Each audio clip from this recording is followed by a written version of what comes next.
है। इस तरह से आपका पहला सेक्शन जो शुरू होता है, इसमें रीडिंग का 20 मार्क्स का, इसका जो है आपका ये पहले रीडिंग करनी है। Success in life depends largely on good health वाला, इसमें हेल्थ को भी आपका जो है बताई गई है, सक्सेस बताया गया है। तो ये सब चीज़ों को आपको नोट करना है पहले तो, कि ये पैसेज क्या बोल रहा है, समझना है। उसके बाद में यहाँ पे ए बी सी डी जो क्वेश्चन हैं इनको कंप्लीट करना है। तो चलिए स्टार्ट करते हैं इसके सॉल्यूशन से। पहला जो क्वेश्चन है इसमें आपका पूछा क्या गया है, what does success depend on. तो यहाँ पर जो है ए ऑप्शन का राइट ऑप्शन जो आंसर हो जाएगा। यहाँ पे आपको बुकलेट में लिखना था, ये बुकलेट इस तरह की मिलेगी आपको राइट ऑप्शन लिखने के लिए। तो इस तरह से आपके क्वेश्चंस के साथ में ये बुकलेट मिलेगी। तो इसमें आपको ए ऑप्शन भरना है। ए ऑप्शन जो है सही आंसर हो जाएगा। Success in life depends largely on good health, यानी कि अच्छे स्वास्थ्य पे सक्सेस जो है डिपेंड ज़्यादा करती है। उसके बाद में दूसरा जो क्वेश्चन है इसमें बी पार्ट पूछा गया, हाउ कैन वी। इसमें आप देखोगे success in life depends largely on good health ये लिखा हुआ है। तो इसी में से आपको पैसेज में से आंसर देना है। How can we keep good health, तो we keep our good body fit and strong by cleaning और इनहेलिंग फ्रेश एयर और and following regular habits and suitable entertainment we can keep our good health. तो ये आपका B option का answer हो जाएगा। इस तरह से इसका आंसर लिखना है। इसका भी आंसर आप देखोगे जब आप पैसेज में मिल जाएगा पूरा का पूरा, जो कि यहाँ पे दिया गया हर चीज़ आप आराम से समझ सकते हैं। देखिए आप पहले लाइन में ही यहाँ पे देख लोगे, keeping body fit and strong, keel success in life depends on largely on good health. यहाँ पर जो है आपका inhaling fresh air and following regular habits, suitable entertainment वगैरह सब इसमें आपको दिया गया है। तो जो आपको इसमें सही लगता है वही चीज़ आपको लिखनी है।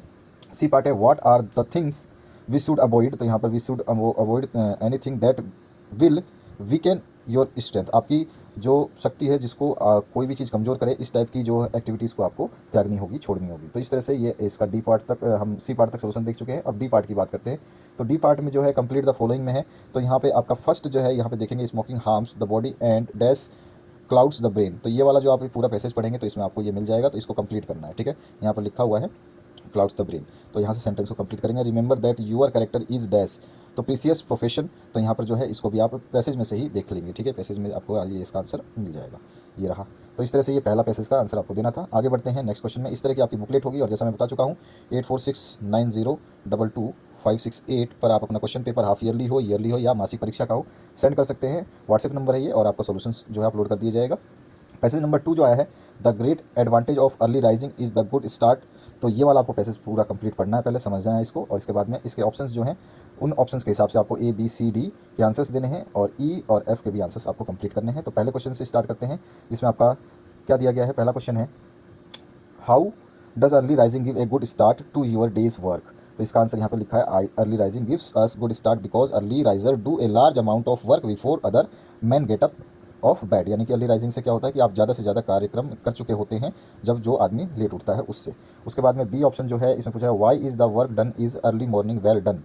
तो the work done in the morning is generally better because mind is fresh and there are few sounds and other distractions. यानी कि सुबह के समय में क्या होता है कि आपका माइंड फ्रेश होता है, कोई विचार नहीं रहता फालतू का, और उसके अलावा जो है आपके आसपास का वातावरण में साउंड बहुत कम होती है, सुबह सुबह कोई भी शोरगुल ज़्यादा नहीं होता है। इसके बाद आते हैं हम सी पार्ट में। तो सी पार्ट जो पूछा गया, why is the early rise not tempted to hurry. तो the early rise not have to hurry up because he knows what he has to do and all his work is finished in good times. तो उसको पता है कि उसको क्या करना है और उसका समय कितने लगेगा उसको काम करने में, अगर ये पता है तो जिसमें जल्दी उठने में कोई जल्दबाजी नहीं होनी चाहिए, नहीं करनी चाहिए। इसके बाद आते हैं डी ऑप्शन में, how can one go to his bed early.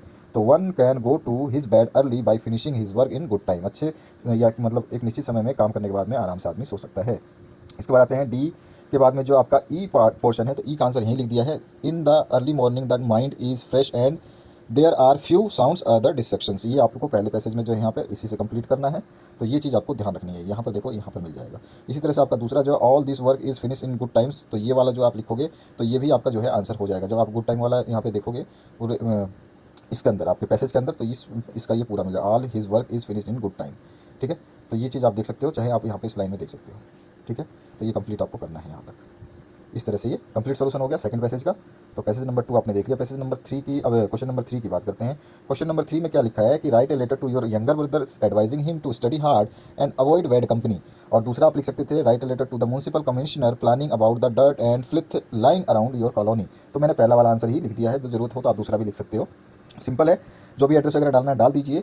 उसके बाद में आप जो भी अपने दोस्त है उसको या फिर आपका ब्रदर है उसको लिखना चाहते हैं उसका नाम डाल देंगे। I have just received your progress report from your school. तो मैंने अभी अभी आपका जो प्रोग्रेस रिपोर्ट है या बोल सकते हैं आपका जो मार्कशीट है, या फिर प्रोग्रेस रिपोर्ट अच्छा रहेगा, प्रोग्रेस रिपोर्ट जो है आपकी मैंने प्राप्त की है। I am shocked to see that you have miserably failed in English and maths. आप बार बार में देख रहे हैं कि मतलब इस रिपोर्ट में देखा है कि मिसरेबली मतलब बुरी तरह से इंग्लिश और मैथ में फेल हो रहे हो, your attendance is low below 70% और आपकी जो अटेंडेंस है वो भी 70% से कम है। It seems that you are neglecting your study, इसका मतलब है कि तुम अपनी पढ़ाई पर ध्यान नहीं दे रहे हो। You have definitely fallen in the bad company, इसका मतलब तुम निश्चित ही किसी बुरी संगति में पड़ गए हो। If this state of affair continuous, अगर इस तरह का जो वातावरण है ये ऐसा हमेशा रहेगा या लगातार बना रहेगा, you will fail in your examination, तो आप अपने परीक्षा में फेल हो जाओगे। So you should mend your ways before it too late, तो तुम्हें इस रास्ते को छोड़ देना होगा जो ज़्यादा देर होने से पहले। It is high time that you should avoid bad company, और ये ऐसा समय है कि आप अपने बैड कंपनी को अवॉइड कर दो। Pay attention towards your study, अपनी पढ़ाई में ध्यान दो। Always remember that hard work is की ऑफ द सक्सेस, आप हमेशा ध्यान रखो कि जो मेहनत है उसी से हमारा जो है सक्सेस यानी कि हमारा जो सफलता है वो जुड़ी हुई है। तो इस तरह से आप अपना नीचे फिर विशेष वगैरह जो लिख दोगे, ये सब हो गया, कहानी खत्म। आते हैं 4 नंबर क्वेश्चन पे। Right a paragraph of any of the following topic, तो वंडर ऑफ साइंस पे लिख सकते हैं, पॉपुलर टॉपिक है, हर बार आता रहता है घुमा फिरा के। दूसरा है मॉर्निंग वॉक और तीसरा है माई बेस्ट फ्रेंड, तो सबसे ईजी है माई बेस्ट फ्रेंड लिखना, तो माई बेस्ट फ्रेंड लिख दो क्योंकि आप अपने फ्रेंड के बारे में बहुत कुछ जानते हो, उसके बारे में अच्छी चीज़ें बुरी चीज़ें आप लिख सकते हो। तो इस तरह से हमने माई बेस्ट फ्रेंड के बारे में लिखा है, आप किसी भी टॉपिक पे लिख सकते हैं। आगे बढ़ते हैं नेक्स्ट क्वेश्चन की तरफ। नेक्स्ट जो क्वेश्चन है इसमें क्या पूछा गया है, fill up the blanks with the correct option given below, तो यहाँ पे देन है, ब्रोकन है, हु, एज, रीडिंग और वैन, ये ऑप्शन है। तो पहले में आपका ब्रोकन बनना है क्योंकि a broken glass can't hold water, एक टूटा हुआ गिलास में पानी नहीं रुक सकता। Plants breathe than animal do, पौधे सांस लेते हैं तब जाके जानवर सांस लेते हैं, क्योंकि पौधे ही जानवरों को सांस देते हैं या फिर इंसानों को सांस देते हैं क्योंकि वो ऑक्सीजन छोड़ते हैं। God helps those who helps themselves, भगवान उनकी रक्षा करते हैं जो दूसरों की भगवान उसकी हेल्प करते हैं जो दूसरे की हेल्प करते हैं। He is very fond of reading novels, वो novel he is very fond of reading novels, वो इस नॉवेल्स पढ़ने का बहुत वो है। और इसके बाद में ई हो जाएगा, you may go when you like, आप जब जाना चाहो जा सकते हो। और milk is more wholesome as bread, तो आपका जो है दूध वैसा ही है जैसा कि आपका मतलब एक तरह से ब्रेड होता है, ठीक है। तो ये हो गया इसका आंसर। इसका आंसर आपको A B C D E F सभी का आंसर यहाँ पे लाइन से लिखने थे, मैंने यहीं पर आपको जो है सॉल्व करा दिया, ठीक है। इस तरह की बुकलेट आती है आपकी। क्वेश्चन नंबर 6 की बात करें, transform the following sentence as directed in brackets, तो यहाँ पर है इसको इनटू पैसिव वॉइस में कनेक्ट करना है, इनडायरेक्ट में, और इसको अफर्मेटिव पे और रिमूव करना है टू पे। पहला, वी कट द ट्री, तो इसका हो जाएगा the tree is cut by us, ठीक है। उसके बाद में वी, क्योंकि ये ट्री है, ट्रीज नहीं है इसलिए इज आएगा। उसके बाद में दूसरा, my friend said to me I saw a movie, तो my friend told me that he had seen a movie.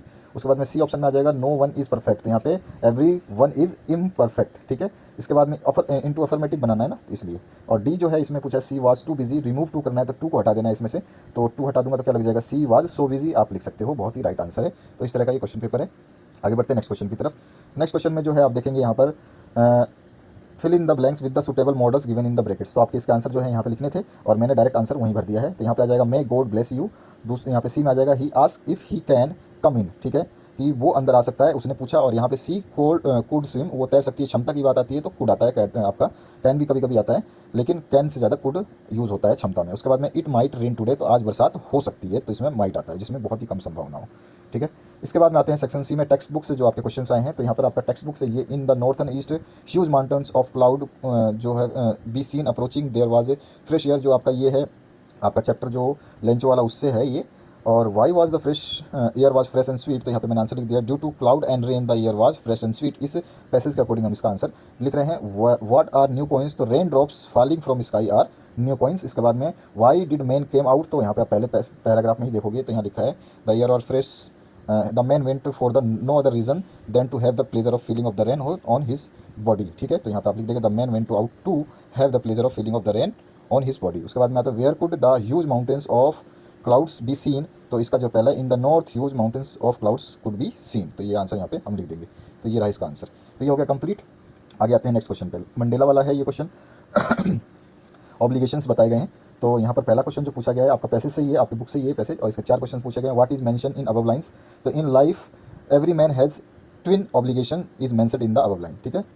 ये हमने बता दिया पहले का आंसर, क्योंकि ये जो अबव लाइन में क्या मेंशन किया गया, 2 ऑब्लिगेशंस हैं हर इंसान के। उसके बाद में बी है name the lesson of this lines, तो Nelson Mandela long walk to freedom is the name of this lines या दिस चैप्टर। और सी में आप what is the second obligation under reference, तो the second obligation is to his people his community and his country, C option में ये answer आएगा। और D option जो है why one can't fulfil these obligation in South Africa, A man can not fulfil obligation in South Africa due to birth and colour because the people didn't have political emancipation in the country, ये इसका D का option हो जाएगा answer correct, ठीक है।